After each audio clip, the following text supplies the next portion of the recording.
আজকে সকালে নাস্তার জন্য আয়োজন করেছি খোলা জালি পিঠা। যেহেতু বাসায় ঈদের মাংস রান্না করা আছে, আর এই খোলা জালি পিঠা মাংসের সঙ্গে খেতে খুবই ভালো লাগে। হ্যালো এভরিওয়ান, আসসালামু আলাইকুম। এই তো এখানে হচ্ছে আমি খোলা জালি পিঠার আটা করব। তা আমি হচ্ছে এখানে 3 কাপ চালের গুঁড়ি নিয়েছি। এখন ঘরে থাকা ঠান্ডা পানি দিয়ে আটাটা করে নিচ্ছি। এইখানে আমার এই পর্যায়ে পানি লেগেছে 2 কাপ। পানি দিয়ে এখন ভালো করে আটাটা মথে নিচ্ছি। আমি হচ্ছে 10 থেকে 15 মিনিট হাত দিয়ে এভাবে মথে নিয়েছি। এভাবে মথে নেওয়ার পর দেখবেন আঠালো একটা ভাব চলে আসবে। এই পর্যায়ে আমি হচ্ছে ঢাকনা দিয়ে ঢেকে এখন রেস্টে রেখে দিব। আমি হচ্ছে আধা ঘন্টা পরে রেস্টে রাখার পর 1 কাপ পানি দিয়ে আটা করে নিচ্ছি। তো আমার এখানে টোটাল পানি লেগেছে 3 কাপ। এখন এই পর্যায়ে স্বাদ অনুযায়ী লবণ দিয়েছি। লবণ দেওয়ার পর আমি হচ্ছে এখন ভালো করে মিশিয়ে নিচ্ছি। আজকের খোলা জালি পিঠা একটা ডিম দিয়ে আটা করে নেব। ডিম দেওয়ার পর ভালো করে এখন মিশিয়ে নিয়েছি।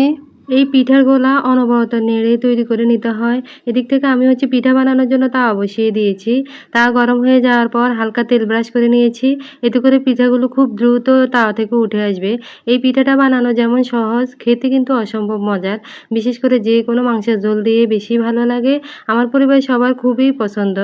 এই পিঠা পাতলা হওয়ার কারণে এক বসাতে অনেকগুলো খাওয়া হয়ে যায়। যাই হোক, দেখলেনই তো আমি পিঠাগুলো কিভাবে বানিয়ে নিয়েছি। এর মধ্যে আমার সবগুলো পিঠা বানানো হয়ে গিয়েছে। এই পিঠা বানানোর পর অনেক ক্রিস্পি হয়, এজন্য আরো বেশি ভালো লাগে। যাই হোক, এই ছিল আমাদের আজকে সকালের নাস্তা। আজকের মতো এখানেই বিদায় নিচ্ছি। নেক্সট ভিডিওতে আবার দেখা হবে। আল্লাহ হাফেজ, আসসালামু আলাইকুম।